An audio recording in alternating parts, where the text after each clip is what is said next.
first thoughts are campaign on reducing the size and cost of state government. This budget addresses that on an apples-to-apples basis. It looks like it's a reduction of about maybe a little bit under $200 million. I think for him to find $200 million to cut in effectively 3 weeks, that's a good start.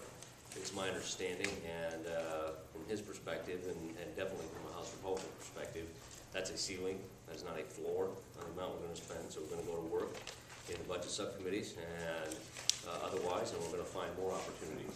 So I would anticipate by the time we're done that we'll even spend a little bit less, and I know the governor's receptive to those recommendations because we talked about it. Did you mean to say it was a floor, not a ceiling? No, I meant to say it's a ceiling, not a floor, meaning it will not be higher. So that's the starting place for your budget cuts, and you'll look for more. And we'll go down from there for the total number. That's correct.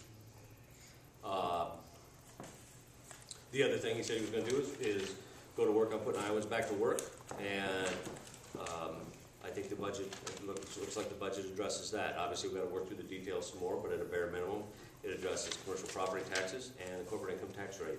So very pleased to see that.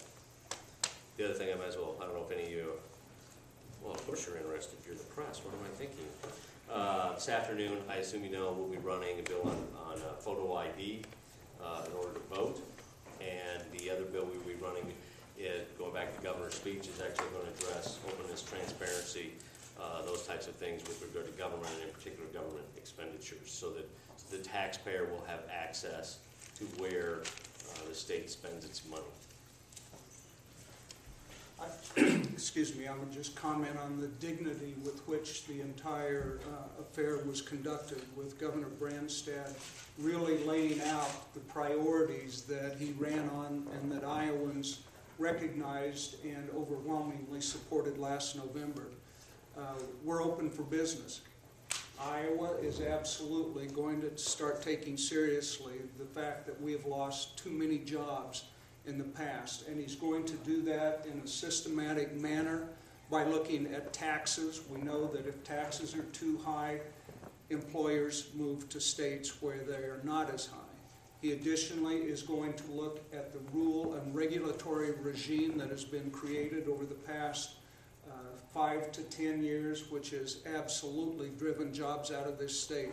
So I think it's an excellent start. There's a lot of detail that will have to be worked out in committees, but he is saying government is for the people and the people will be involved in this. And I think those are very, very positive trends. What do you say to the the Senate Democrats who say they will not cut preschool spending?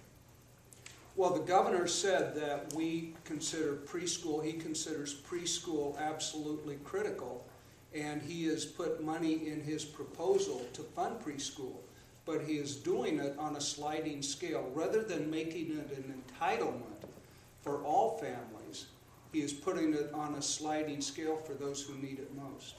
Yeah, I understand that. And the Democrats say that's not good enough. You got to fully fund it. There's nothing that's going to make it to his desk that involves a cut.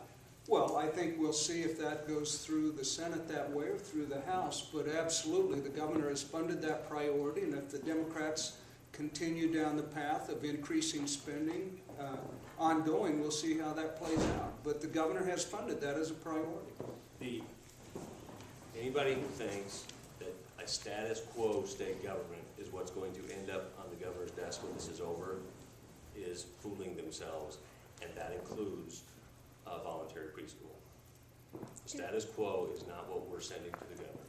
That is not what the voters last November told us. Will House Republicans support increasing the casino tax to pay for the tax cuts? I'm sorry, you say it again. Will House Republicans support increasing the casino tax to pay for the tax cuts? I don't know. This is what I'll say. Today's not the day. I mean, he just released it. We need to work our way through it. So today's not the day to either accept or push away any one individual proposal. I can tell you House Republicans did not campaign to raise taxes.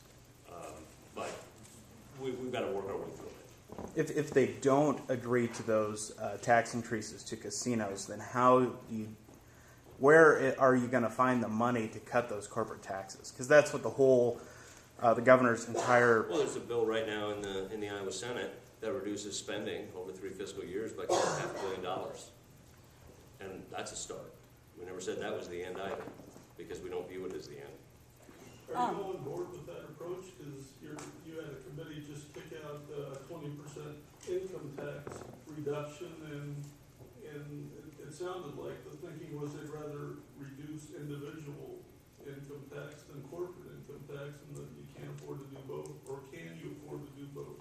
I have members in my caucus, just like I'm sure Senator McKinley does, that support one tax over another. We're going to get them all up on the table. We're going to talk about them. But when we go home, it's our expectation and it's our plan that Iowans will be paying less in taxes than they are today.